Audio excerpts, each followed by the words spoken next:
ஒரு சுவையான சம்பவம். காரைக்குடி தந்த கொடைவல் அப்படின்னு அழகப்ப செட்டியார் சொல்லலாம். ஒரு தடவை காரில் பயணம் பண்ணுறாரு. வழியில் ரயில்வே கேட் போடப்பட்டிருக்கு.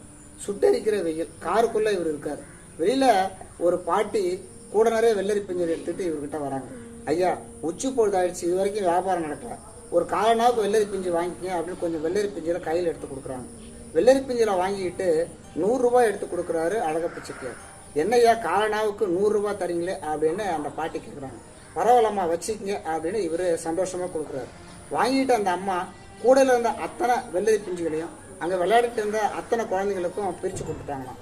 ஏமா இப்படி செஞ்சீங்க அப்படின்னு இவர் கேட்க அந்த மூதாட்டி சொன்னாங்களாம், ஒரு வள்ளல் கையில இருந்து பணம் என்கிட்ட வந்தோடனே எனக்கும் வள்ளல் குணம் வந்துருச்சு.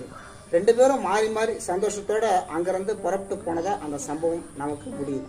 எப்போதுமே நல்ல குணங்கள் தான் நம்மளை வாழ வைக்கும்னு சொல்ல இந்த பதிவு. தொடர்ந்து பயணிப்போம். நன்றி.